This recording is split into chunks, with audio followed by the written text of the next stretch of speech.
Yes, students, today we will start our lesson 20 media the ministry of democracy. Means की जो media है वो democracy का जो मेन पार्ट है, सबसे इम्पोर्टेंट पार्ट है, क्योंकि डेमोक्रेसी इसी के अंदर लाई करती है। तो आज हम यहाँ पर मीडिया के बारे में पढ़ेंगे। Media refers to various means of communication that help in communicating to a large number of people at the same time. Media जो है वो बहुत सारे refers to various means of communication, कि कम्युनिकेशन के बहुत सारे मीडियम आते हैं इसके अंदर जो हमारी हेल्प करते हैं कम्युनिकेट करने में to a large number of people at the same time. एक ही टाइम में हम बहुत सारे लोगों से बात कर सकते हैं। Radio, television, cinema, newspaper, magazine, internet, ये सारे ही कम्युनिकेशन के मीन्स हैं। ठीक है। Since they help in communicating messages to millions of people at the same time, they are called mass media. क्योंकि वो हमारी हेल्प करती है कि हम एक ही टाइम में बहुत सारे लोगों के साथ कांटेक्ट कर सकते हैं, कम्युनिकेट कर सकते हैं, तो इसलिए उनको मास मीडिया बोला जाता है। Today it is difficult to imagine life without them. आजकल उनके बिना हम लाइफ को इमेजिन भी नहीं कर सकते, हमारे लिए इतना सब कुछ काम करते हैं वो। देखिए बेटा, मैं ईच एंड एवरीथिंग यहाँ पर ट्रांसलेट नहीं कर सकती क्योंकि ये लेसन बहुत बड़ा है और it's not very easy to complete this lesson in a single video. तो और वीडियोस बनानी पड़ेगी, इसलिए जहाँ मुझे ज़रूरत फील हुई वहाँ पर मैं आपको इसकी ट्रांसलेशन करवा दूँगी। We live in a fast changing time. Various developments in the field of communication technology since the end of 20th century have left a deep impact on us. क्योंकि बहुत सारी डेवलपमेंट हो चुकी हैं कम्युनिकेशन के field में, technology में, और इसलिए उसने हम पर बहुत गहरा प्रभाव छोड़ा है। The latest technologies help media to reach out of the masses. जो लेटेस्ट टेक्नोलॉजी है उसने हमारी हेल्प की है कि हम मतलब पूरी दुनिया तक ज़्यादा से ज़्यादा लोगों तक अपनी बात पहुंचा सके। The impact of technology can be seen on the billboards, newspapers, periodicals, CDs, DVDs, television program, films, ये सब कुछ हम देख सकते हैं। इनके ऊपर टेक्नोलॉजी का प्रभाव। The print media. अब प्रिंट मीडिया मैंने आपको बताया था कि प्रिंट मीडिया होता है जैसे न्यूज़पेपर, मैगज़ीन है, ये सब प्रिंट मीडिया है। The print media has change tremendously. Print media जो है वो पूरे तरीके से चेंज हो चुका है। पहले तो क्या होता था, रेज्ड और कार्व डिज़ाइन होते थे, जैसे इस तरह से उठे हुए और कार्व डिज़ाइन होते थे। वो एक वेट क्ले के ऊपर या वैक्स के ऊपर उनको प्रेस किया जाता था, और जैसे क्लोज जो एग्रीमेंट होते थे, रिकॉर्ड ट्रांजैक्शन होती थी, ऑथोराइज डॉक्यूमेंट होते थे, उनके लिए उनको यूज़ किया जाता था। Chinese influence the development in the field of printed to large extent. और जो चाइना की जो डेवलपमेंट है उसने प्रिंटिंग को एक बहुत ही मतलब ज़्यादा प्रभावित सीमा तक बहुत डेवलपमेंट उसमें कर दी है। दे इन्वेंटेड पेपर। उन्होंने पेपर का आविष्कार किया। ये आपने 6 में भी पढ़ा था, चाइना ने पेपर को इन्वेंट किया। The hand copied and illustrated books by Buddhist monk gave it a further thrust. और जो बुद्धिस्ट मॉन्क है, यानी जो बौद्ध भिक्षुस होते हैं, उन्होंने जो हैंड कॉपीड और बुक्स बनाई उससे इसको ज़्यादा बढ़ावा मिला। The German printer Johannes Gutenberg is in credited with the invention of the first printing machine। जो ये हैं जर्मन प्रिंटर हैं जोहानेस गुटेनबर्ग, इसने पहली प्रिंटिंग मशीन बनाई थी जिसमें विद टाइप मॉल्ड, जिसके अंदर मॉल्ड बने हुए थे टाइपिंग के। Gutenberg brought out the first printed Bible. पहली बार मिड 15th सेंचुरी के अंदर गुटेनबर्ग ने पहली बाइबल बनाई थी। Today computers control the printing process. आजकल जो कंप्यूटर्स हैं वो प्रिंटिंग प्रोसेस को कंट्रोल करते हैं। Where material to be printed are fed into the memory of printing machines to print newspaper, magazine and book. ये हम सब जानते हैं कि आजकल कंप्यूटर रोल प्ले कर रहा है इन सब चीज़ों के अंदर। उसके बाद है इलेक्ट्रॉनिक मीडिया। अब प्रिंट मीडिया तो क्या होता है कि जब हम मतलब जब जैसे जो भी प्रिंट होता है, जब उसमें बुक्स हैं, न्यूज़पेपर, मैगजीन्स, नॉवेल्स, जो भी है वो सब कुछ प्रिंट मीडिया के अंदर आता है। और इलेक्ट्रॉनिक मीडिया के अंदर वो आता है जैसे इलेक्ट्रॉनिक यानी इलेक्ट्रिसिटी से जो चीज़ चलती है, जैसे टेलीविज़न है, रेडियो है, कंप्यूटर है, जो कुछ भी है वो सब इलेक्ट्रॉनिक मीडिया है। Television is very important for number of reasons: the amount of time that many people spend watching it, its ability to bring together a sense of national identity, and its powerful role as a source of information about various aspects of life. हम जानते हैं कि television जो है वो आज के time में सबसे इम्पॉर्टेंट मीडियम बन चुका है इलेक्ट्रॉनिक मीडिया का, क्योंकि एक तो इस पे लोग इस पे टाइम स्पेंड करना, मतलब जो टाइम का बहुत ज़्यादा पार्ट है वो इसके ऊपर स्पेंड करते हैं। उसके बाद फिर इससे हम नेशनल आइडेंटिटी को सेंस आउट कर सकते हैं। जैसे नेशनल मतलब हमारे देश की जो आइडेंटिटी है वो हमें देखने से ही पता चलती है, सिर्फ सुनने से पता नहीं चलती, तो वो हम टीवी के अंदर देख सकते हैं, ठीक है। और फिर उसका जो इंफॉर्मेशन देने का वेरियस एस्पेक्ट्स ऑफ लाइफ, जैसे in present time in is the prime source for the public to know about the current affairs, sports, games, progress of wars, political situation in a country। ये सब हमें पता चलता है। जैसे अब मान लो बिहार में चुनाव हो रहे थे, तो हमें वहाँ का सारा यहाँ से टीवी से पता चलता रहा। अब चाइना का और इंडिया का जो डिस्प्यूट रहा है पीछे बॉर्डर पे, तो वो सब भी हमें वहाँ से सिचुएशन, प्रोग्रेस ऑफ वॉर जो है वो भी हमें वहीं से पता चलती है। तो ये सारी चीज़ हमें न्यूज़, स्पोर्ट्स, गेम्स, एवरीथिंग हमें टीवी से पता चलती है। Thus it has a great impact on the public perception and opinion. इसलिए लोगों के परसेप्शन के ऊपर और उनके ओपिनियन के ऊपर, उनका जो विचार बनता है वो सब टीवी देखकर बनता है, ठीक है। तो उसके ऊपर इसका बहुत गहरा प्रभाव रहता है। उसके बाद है cable and satellite network has improved the connectivity in rural, mountainous and urban areas. जो केबल और सैटेलाइट नेटवर्क है उसने जो गाँवों तक भी, और जो पहाड़ों पे रहते हैं, जो अर्बन एरियाज, हर जगह मतलब ये नेटवर्क पहुंच गया है। तो इससे बहुत चीज़ें इम्प्रूव हो गए हैं। कम्युनिकेशन इम्प्रूव हो गया है हमारा। This communication technology has successfully ended narrowcasting limited to a country. Narrowcasting का मतलब जो एक ही कंट्री तक सीमित होती है वो नहीं है, वो ख़त्म हो गया है। And gone across international boundaries to create a global culture. और अब ये इंटरनेशनल बाउंड्रीज तक पहुंच गई है और ग्लोबल कल्चर जो है इसने क्रिएट कर दिया है। On one hand, technology has improved the efficiency of media, and on the other, media updates us on the advances in technology। एक तरफ तो टेक्नोलॉजी ने मीडिया को और अच्छा बना दिया है, और दूसरी तरफ मीडिया की वजह से टेक्नोलॉजी और अच्छी होती जा रही है। Whether it is a new form of internet connection or diet pills. For example, media uses digital technology to provide improved quality of sound and picture as well as influences our thinking। जैसे कि मतलब media जो है uses digital technology use करती है to provide improved quality of sound.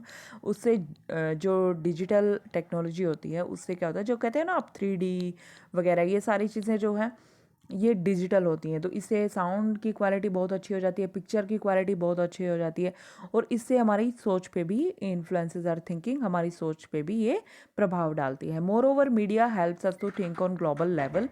और जो media है वो हमारी हेल्प करता है ग्लोबल लेवल पर सोचने में, beyond the narrow boundaries of our country. यानी कि सिर्फ हम हमारी कंट्री के बारे में ही नहीं सोचते, बल्कि हम पूरे वर्ल्ड के बारे में सोचते हैं। But the media will have to take steps to control the misuse of means of mass communication to protect the public interest। लेकिन जो मीडिया है will have to take steps, उसको कदम उठाने चाहिए कि जो मास कम्युनिकेशन का जो मिसयूज़ है, लोग मिसयूज़ करते हैं, तो वो लोगों के वो ऐसा ना हो, और जो भी है मीडिया का यूज़ लोगों के हित में ही हो। Role of money in media. अब मीडिया के अंदर मनी का क्या रोल है? Look at the picture. ये दिखाई दे रहा है आपको, ये टीवी न्यूज़ रूम है। टीवी न्यूज़ रूम जहाँ पर आप देखते हैं, आपने देखा होगा जो भी न्यूज़ होती है उसमें न्यूज़ रूम बना होता है, स्टूडियो कहते हैं जिसको हम। Look at the picture of a news room or studio of a television channel. Notice the expensive equipments. अब देखिए कितने ज़्यादा यहाँ इक्विपमेंट्स रखे हुए हैं। कैमरास हैं, कंप्यूटर्स हैं, लाइट ट्रांसमीटर्स हैं, रिकॉर्डर्स, ये सारी चीज़ रखी है. Besides the news reader, many people like director, editor, producer, cameraman, lightman and many others are involve in the process of telecasting the news to you. आप जिसको, यानी कि बिसाइड्स द न्यूज़ रीडर वो होता है जो हमें न्यूज़ बता रहा होता है. जैसे अब अंजना ओम कश्यप है, सुधीर चौधरी हैं, इनको आप देखते होंगे, अगर आप न्यूज़ देखते हैं तो ज़रूर. तो वो एक जो न्यूज़ बोल रहा होता है, उसके अलावा जो हमें टीवी स्क्रीन पर दिखाई दे रहा है, उसके अलावा बहुत सारे लोगों का हाथ होता है उस न्यूज़ को हमारे तक पहुंचाने में. जैसे कि वो डायरेक्ट कौन कर रहा है, उसको एडिट कौन कर रहा है, प्रोड्यूस कौन कर रहा है, कैमरामैन कौन है, लाइटमैन कौन है, और भी बहुत सारी चीज़ें ऐसी होती हैं जो वो काम करते हैं तभी वो बोल पाता है. ओके. फिर many others are involved in the process of telecasting the news to you. The studios require constant upgradation of technology. जो स्टूडियो है उसके अंदर कांस्टेंट अपग्रेड जैसे आप करते हैं ना, अपने मोबाइल को अपडेट करते हैं तो नई नई चीज़ें आती हैं, तो उसी तरह उनको भी अपडेट करना होता है अपनी टेक्नोलॉजी को, ताकि वो क्वालिटी सर्विस प्रोवाइड कर पाएँ. All this needs a lot of investment. इसमें बहुत ज़्यादा पैसा लगता है. इन्वेस्टमेंट मतलब बहुत ज़्यादा पैसा लगता है. अगर वो पैसा लगाएंगे तो ही उनके चैनल को अच्छा माना जाएगा और देखा जाएगा. Hence television channels and news papers are on और are supported by big business houses. इसीलिए ये बड़े बड़े बिजनेस हाउसेस के द्वारा इनको सपोर्ट किया जाता है, यानी इनको बहुत ज़्यादा पैसे की ज़रूरत होती है. Media is powerful tool in the hands of the rich. तो मीडिया जो है वो एक जो रिच होगा, अमीर होगा, उसके हाथ का ही ये पावरफुल टूल है. They are in media to make money and propagate their class interest. वो क्या करते हैं कि अब इतना सब कुछ मीडिया को ज़रूरत होता है जो एक अकेले बंदे के पास नहीं होता इतना सब कुछ. तो नॉर्मल सी बात है, वो rich people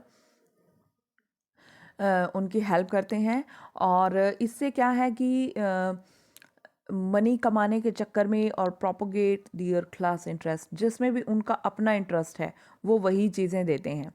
their the biggest source of income is to advertise a wide range of products from skin creams to cars. अब आपने देखा होगा, चाहे आप कोई भी चैनल, न्यूज़ चैनल लगा लो या कोई कार्टून नेटवर्क लगा लो या कोई मूवीज़ का लगा लो, उसके अंदर बीच में आपने देखा होगा कि बहुत सारी एडवर्टाइजमेंट आती रहती है. तो वो एडवर्टाइजमेंट जो भी देता है चैनल, वो जिसकी भी एडवर्टाइज होती है वो उसको पैसे देता है. ठीक है. The viewer is expose to a number of advertisement, each highlighting the wonders of its own product.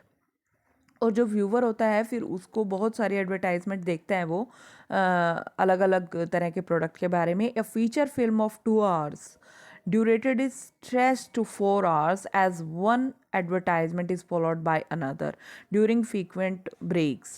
अब आपको पता है कि एक जो 2 घंटे की फ़िल्म होती है वो 2 घंटे की फ़िल्म खींच के 4 घंटे की बन जाती है, क्योंकि बीच में जो ब्रेक के बाद ब्रेक आती रहती हैं, और वो जो ब्रेक होती है वही उनकी आमदनी का मेन हिस्सा होती हैं जो चैनल्स होते हैं. The condition during a cricket match is similar where advertisement are squeezed in after every over.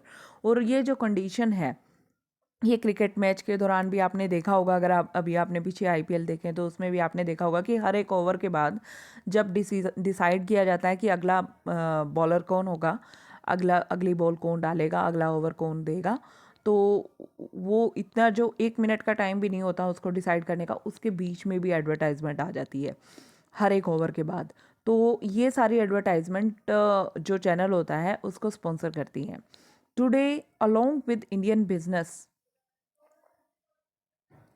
houses, many multinational companies also own a big share of Indian media.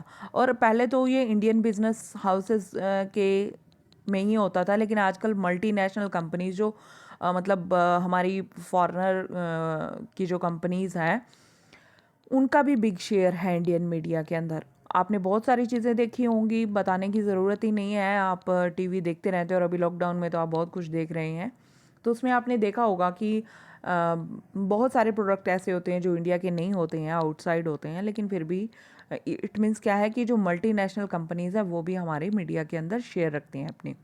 The programs cut across national and cultural boundaries and expose the viewers to a wide spectrum. इस तरीके से वो एक मतलब national और international सब तरह की चीज़ें वो दिखाते हैं। अब उसके बाद है media, media and democracy. In a democratic country like India, media plays an important role in creating aware and enlightened citizens. अब हमारे देश के अंदर डेमोक्रेसी है। डेमोक्रेसी का मतलब प्रजातंत्र है, लोगों का शासन है। अब लोगों को जगाए रखने में, लोगों को अवेयर रखने में मीडिया बहुत इम्पोर्टेंट रोल प्ले करती है। Media plays an important role in creating aware and enlightened citizen. India Indian media has been successful in creating public opinion. India का जो मीडिया है वो पब्लिक का ओपिनियन लेने में सक्सेसफुल है about the bright burning issues. Burning issues कौन से होते हैं? जो आजकल चल रहे होते हैं। एक्सपोजिंग स्कैंडल्स, जो भी स्कैंडल है अभी पीछे, जैसे आपने देखा सुशांत सिंह राजपूत का कितने दिन चला, तो उसमें लोगों की राय भी मायने रखती है। And building the confidence of the people, और लोगों का कॉन्फिडेंस बिल्ड करने में भी हमारा जो मीडिया है वो बहुत हेल्प करता है हमारी। It is also insures that a political power, other parties and powerful groups do not step beyond their limits.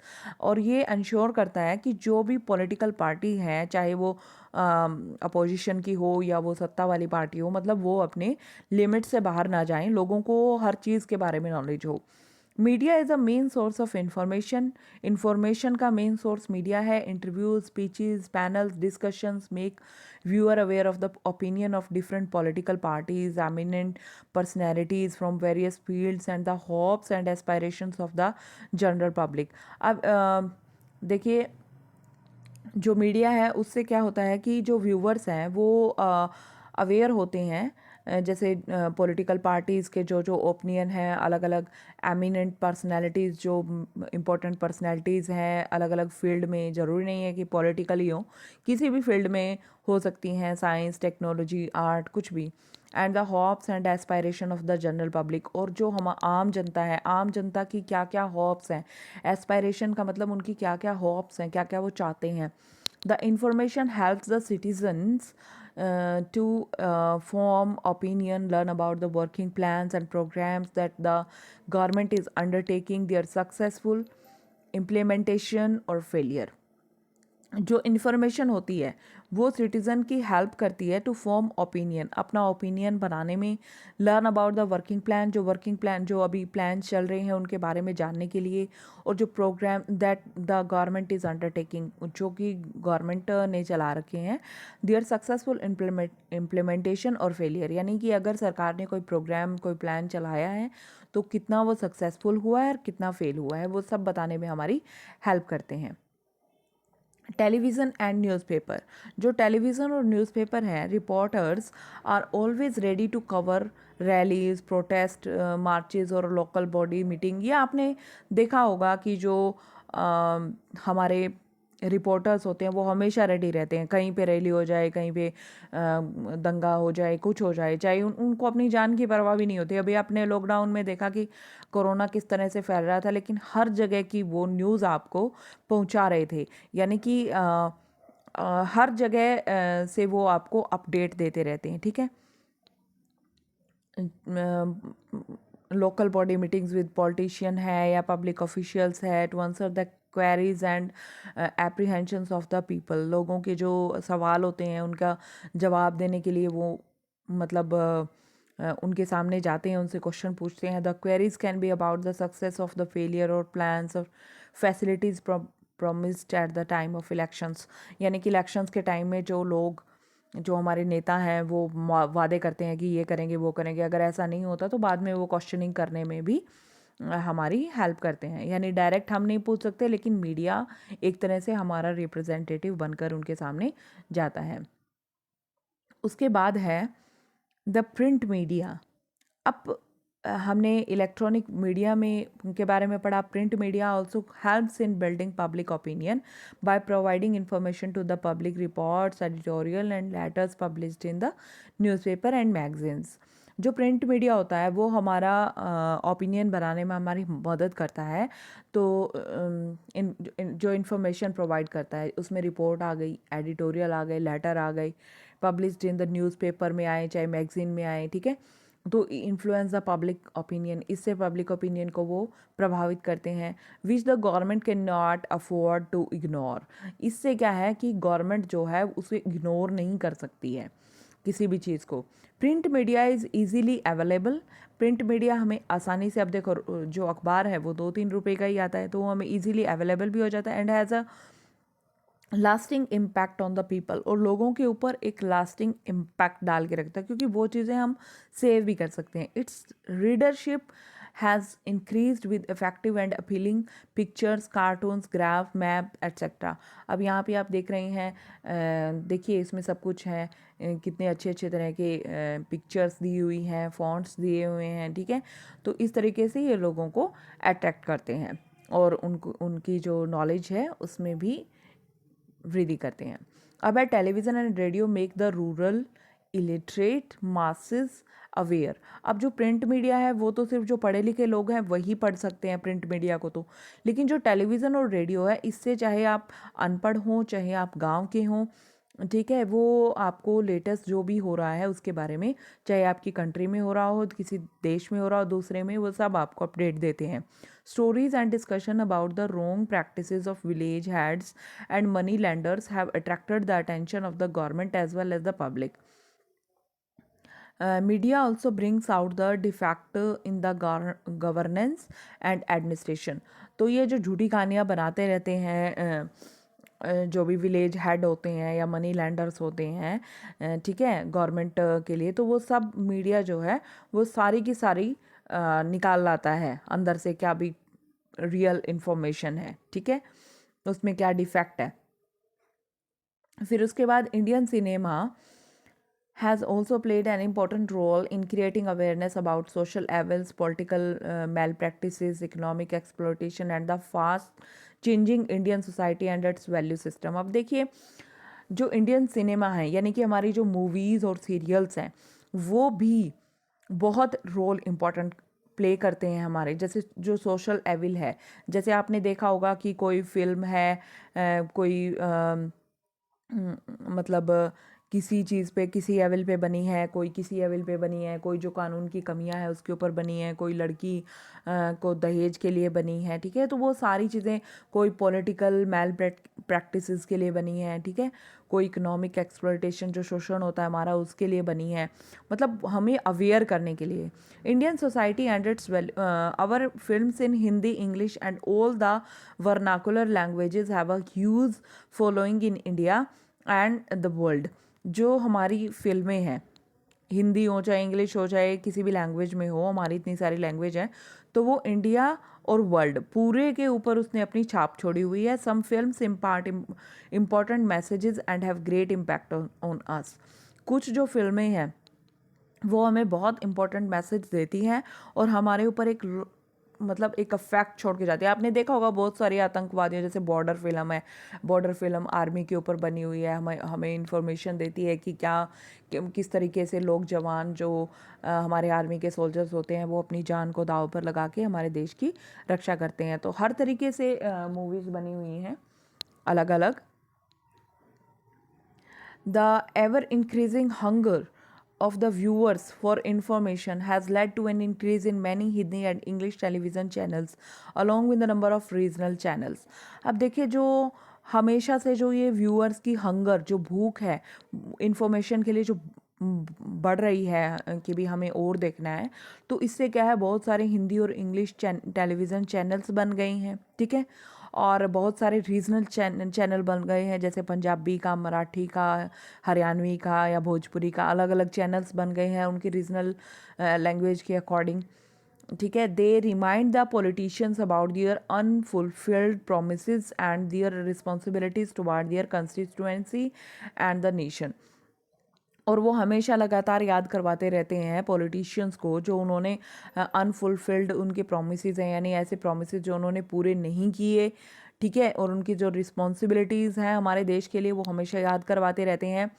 During the elections they help the people specially the illiterates. और elections के दौरान वो बहुत important काम करते हैं, जो खास करके जो अनपढ़ हैं उनको बताते हैं कि ये जो सरकार है वो क्या कह रही है, ये क्या कह रही है, in electing the right person to power, ताकि वो सही बंदे को चुन सके। ठीक है।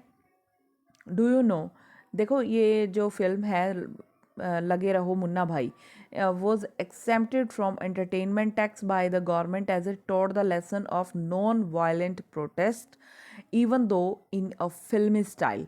कि ये जो है, ये जो मुन्ना भाई MBBS है, इसके ऊपर एंटरटेनमेंट फिल्मों के ऊपर एंटरटेनमेंट टैक्स लगता है, लेकिन इसके ऊपर नहीं लगा, क्योंकि गवर्नमेंट ने इसके ऊपर नहीं लगाया, क्योंकि इसने, आपने देखा होगा लगे रहो मुन्ना भाई के अंदर जो वो गांधी जी का मैसेज दिया गया है कि अगर कोई आपको मारे तो आप उसे प्यार करो। ठीक है। एक ना एक दिन उसको खुद ही समझ में आ जाएगा कि वो गलत है। तो इस तरीके से हम फिल्में जो हैं वो एक मैसेज देने में हमारी हेल्प करती हैं। उसके बाद है, but it is very important that the information provided by media is balanced and impartial. लेकिन ये बहुत इंपॉर्टेंट है कि जो भी मीडिया जो भी इंफॉर्मेशन प्रोवाइड करता है वो बैलेंस्ड हो, मतलब सही हो और इम्पार्शियल हो। यानी किसी एक बंदे के बारे में तो वो अच्छा अच्छा बताए जाएं और दूसरे बंदे के बारे में गलत गलत, ऐसा नहीं हो। It should not favour a class, person और एन ऑर्गेनाइजेशन। इसको किसी भी पर्सन को, किसी भी क्लास को, किसी भी ऑर्गेनाइजेशन को फेवर नहीं करना चाहिए। अगर कोई गलत है तो गलत है, अगर कोई सही है तो सही है। Media should give an unbiased balanced. Bias का मतलब क्या होता है, जब हम पक्षपात करते हैं, और अनबियास्ड जब हम पक्षपात नहीं करते हैं, बिल्कुल सही इन्फॉर्मेशन देते हैं। Media should give an unbiased balanced report covering all points of views and then leave it to the viewers और readers to make up their minds. Media को हमेशा ही बिना पक्षपात किए रिपोर्ट देनी चाहिए और फिर रीडर्स पे छोड़ देना चाहिए कि वो अपने माइंड पे क्या उसको किस तरीके से लेते हैं, नेगेटिव लेते हैं, पॉजिटिव लेते हैं। What do you do when you look at a news item. आप क्या करते हो जब आप कोई न्यूज़ आइटम देखते हो। Do you believe it immediately, क्या आप एकदम से उस पर विश्वास कर लेते हो, और लुक एट इट क्रिटिकली, या फिर उसको क्रिटिकली देखते हो, यानी कि उसके उसके दूसरे एस्पेक्ट के बारे में भी think about the other side of the story. Do you ever wonder it if the media is impartial and gives you truth and the truth alone. क्या आपको हैरानी हुई है अगर मीडिया पूरे तरीके से इम्पार्शियल है और उसने आपको सिर्फ और सिर्फ सच बताया है। You will find it surprising, आपको ये बड़ा सरप्राइजिंग लगेगा दैट इन 1857 में जब हमारा स्वतंत्रता संग्राम पहली बार हुआ था, तो the British passed the gagging act which empowered the government to ban the circulation of any newspaper.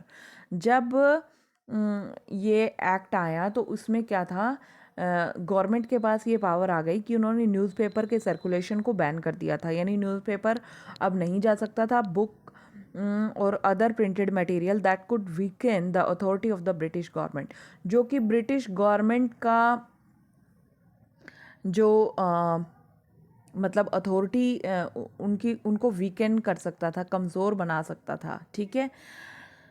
After independence के बाद 26 जनवरी 1950 को और constitution safe guarded the freedom of press की फ्रीडम को पूरे तरीके से बना दिया गया। यानी प्रेस बिल्कुल फ्री है, वो जो मतलब ये कहते हैं ना कि वो कुछ भी कह सकती है लेकिन वो सच हो। As a fundamental right under freedom of speech, जिस तरह हमें बोलने का अधिकार मिला है उसी तरह प्रेस को भी फ्रीडम मिली है एक्सप्रेशन की, with certain limitation in the interest of the public. लेकिन कुछ लिमिटेशंस उस पर लगाई गई है, यानी वो किसी को भी वो डिसग्रेस नहीं कर सकती है। In recent times the role and importance of media is changing at a rapid speed due to globalisation, privatisation and increasing use of communication satellite. और आजकल के टाइम में मीडिया जो है वो उसका रोल ही चेंज हो गया है, क्योंकि ग्लोबलाइजेशन, प्राइवेटाइजेशन, ये सब कुछ हो गया है, तो उसकी वजह से उसका रोल ही चेंज हो गया है। Indian media is free, Indian media बिल्कुल फ्री है, but sometimes the government can ban the media from broadcasting or publishing certain items to protect the interest of our country और सम रिलीजियस कल्चर ग्रुप। अब देखिए यहाँ पर ये जानना आपके लिए बहुत ज़रूरी है कि वैसे तो मीडिया बिल्कुल स्वतंत्र है, लेकिन कई बार कुछ चीज़ें ऐसी होती हैं जिससे दंगे हो सकते हैं देश के अंदर। कोई धार्मिक चीज़ है, धार्मिक कोई मैटर है, तो उसको रोक सकती है हमारी गवर्नमेंट, मीडिया को दिखाने से रोक सकती है कि ये चीज़ आप नहीं दिखाओगे। This is known as censorship, इसको हम सेंसरशिप कहते हैं। यानी कि टीवी पर दिखाने से पहले, टीवी पर शो करने से पहले पहले वो सेंसर बोर्ड के पास जाता है। अगर सेंसर बोर्ड उसको अलाउ करती है तो वो दिखा सकता है उसको। Do you know, in one of the movements known as MKSS, the Mazdoor Kisan Shakti Sangathan, the common people asked for copies of bill, vouchers, and name of persons who have been paid wages in the constructions of schools, dispensaries, small dams, and community centers. Documents showed that the projects were complete, but it was a common knowledge that funds were misused. The roofless schools buildings, dispensaries without walls, incomplete dams, and community centers having no doors and windows were a proof of the people's demand. अब यहाँ देखिए आप कि ये जो moment है, one of the moment जिसको हम मजदूर किसान शक्ति संगठन कहते हैं, तो the common people asked for copies of bill. Common people ने उनसे क्या बिल की कॉपीज़ मांगी, वाउचर्स, नेम ऑफ पर्सन्स, ठीक है, जिनको कि वेजेस उन्होंने पे की, तो वो मांगी। तो उसमें दिखाया गया, देखिए उसके अंदर बिल के अंदर तो दिखा दिया उन्होंने कि स्कूल्स बनाए, कंस्ट्रक्शन ऑफ स्कूल बनाए, डिस्पेंसरीज बनाए, स्मॉल डैम्स बनाए, कम्युनिटी सेंटर्स बनाए, ठीक है। लेकिन डॉक्यूमेंट जो है, उन्होंने डॉक्यूमेंट तो पूरे कंप्लीट थे, लेकिन कॉमन नॉलेज जो फंड्स के उसको मिसयूज़ किया गया। बिल्डिंग बना दी स्कूल की, लेकिन उसकी छत नहीं बनाई। Dispensaries without walls, dams incomplete थे, community centres having no doors, उसमें कोई डोर्स नहीं था। Windows were a proof of the doors and windows were a proof of the people's demand. तो ये जो है ये प्रूफ थी पीपल की डिमांड की। Right to information RTI act of 2005, ये बिल्कुल अभी बना था 2005 के अंदर। Information act, right to information act, यानी कि हम सरकार से किसी भी चीज़ के ऊपर RTI लगा सकते हैं। आपने RTI तो ज़रूर सुना होगा, बोलते हुए किसी को भी RTI लगा दी। तो RTI का मतलब होता है राइट ऑफ इंफॉर्मेशन एक्ट, यानी कि आप किसी भी चीज़ की इंफॉर्मेशन मांग सकते हो, पूछ सकते हो कि हाँ दिखाइए आपने क्या किया इस चीज़ का, आपके पास इतने फंड थे तो आपने क्या किया इस चीज़ का। In a democracy the government must share the power with the humblest if it wants to empower the weakest, ठीक है। डेमोक्रेसी है जो, इन डेमोक्रेसी जो गवर्नमेंट है उसको must share the power with the humblest if it wants to empower the weakest. अगर सबसे जो वीक है उसको वो एम्पावर करना चाहते हैं तो उसको अपनी पावर्स को शेयर करना चाहिए, दिखाना चाहिए। It is precisely because of this reason that the right of information, क्योंकि जो ये जो बिकॉज इसका जो रीज़न है, जो राइट ऑफ इंफॉर्मेशन है, act of 2005 was passed. This right is closely linked with our basic right. ये जो राइट है, ये जो हमारे बेसिक राइट है, 6 राइट है, जैसे हमारा राइट ऑफ फ्रीडम है, राइट ऑफ इक्वालिटी, ये जो राइट है हमारे फंडामेंटल, उनके जैसा ही है। Such as freedom of speech and expression and right of to education, this was pass due to the demands of various organisations and movements for attaining this right. ये बहुत सारे मूवमेंट हुए, उनके अकॉर्डिंग फिर बाद में जो ऑर्गेनाइजेशन ने जो उनकी डिमांड पर ये वाला राइट रखा गया। Under the provisions of right to information, इस प्रोविज़न, इस एक्ट के दौरान any citizen may request information, कोई भी सिटीज़न इंफॉर्मेशन की रिक्वेस्ट कर सकता है from a public authority which is required to reply within 30 days. तो हम किसी भी पब्लिक अथॉरिटी जो भी गवर्नमेंट का काम करता है, उसमें किसी भी गवर्नमेंट हो, प्राइवेट हो, कोई भी सेक्टर हो, उसमें हम राइट ऑफ इंफॉर्मेशन एक्ट के तहत उनसे हम रिक्वेस्ट भेज सकते हैं कि आप हमें इंफॉर्मेशन दीजिए, और उनको आपको देना पड़ेगा, चाहे वो आपके सीनियर हो, जूनियर हो, कुछ भी हो, उनको आपको देना पड़ेगा 30 डेज़ के अंदर अंदर। The right of to information has enabled the citizen to access the information that is under the control of public authority. और जो राइट है information has enabled the citizen, उसने सिटीजन्स को अनेबल बनाया to access the information that is under the control of public authority, जो कि public authority के control में हो। This right has promoted transparency and accountability in the working of different department. ये account से इसने जो अकाउंटेबिलिटी, यानी कि जो अलग अलग डिपार्टमेंट है, उनका जो काम है, उनके अकाउंट या कुछ भी है, उसके अंदर पारदर्शिता लाने के लिए, ट्रांसपेरेंसी क्या होता है, पारदर्शिता लाने के लिए, यानी कि आप भी देख सकें वो, ये सिर्फ ये ना कह दें। अब जैसे ये पीछे आपने पढ़ा कि उन्होंने फंड में तो दिखा दिया कि हाँ जी हमने स्कूल बनाए, हमने डैम बनाए, हमने लाइब्रेरी डिस्पेंसरीज बनाई, लेकिन ना तो वो सिर्फ डॉक्यूमेंट में था, वो दिखाया, वो कहाँ दिखाया, वो है ही नहीं। तो वो होता है राइट ऑफ इंफॉर्मेशन एक्ट। यानी अगर कोई कहता है कि जी मैंने तो इतना ऊपर से सरकार से आया था और मैंने तो ये लगा दिया यहाँ पे, तो आप उनसे पूछ सकते हैं कि हाँ आप दिखाइए आपने क्या बनाया और आपने क्या लगाया। ठीक है, तो ये आपके हाथ में एक बहुत बड़ा वेपन है जिससे आप सरकार के ऊपर अपना कंट्रोल कर सकते हैं, यानी वो अपनी मनमर्जी नहीं कर सकते। Media is like a watchdog in a democracy that keeps the government active and public involved. Media जो है वो एक बहुत ही इम्पॉर्टेंट मीडियम है कि जो डेमोक्रेसी के ऊपर अपनी नज़रें बनाए रखता है और पब्लिक को भी उसमें इन्वॉल्व रखता है। From the position of being a medium of information it has become a powerful force in our daily life. सिर्फ हमें इंफॉर्मेशन प्रोवाइड करना ही नहीं, बल्कि आज के टाइम में सबसे पावरफुल फोर्स बन गया है। The selection and the extent of media coverage by a television channel or a newspaper has sent objectives behind it. जो selection and the extent of media coverage by a television channel or newspaper has set objectives behind it. हाँ, तो जो selection होगा media का, जो उसका extent होगा, उसका जो सिलेक्शन होगा और कवरेज होगी जो टेलीविज़न चैनल की या न्यूज़पेपर की, उसके पीछे कुछ ऑब्जेक्टिव्स होते हैं, यानी कि पहले से ही कुछ लक्ष्य निर्धारित किए होते हैं कि वो जो इन्फॉर्मेशन दिखा रहे हैं उसका ऑब्जेक्टिव क्या है, यानी लोगों के अंदर आप क्या करना चाहते हैं, क्या जागृत करना चाहते हैं।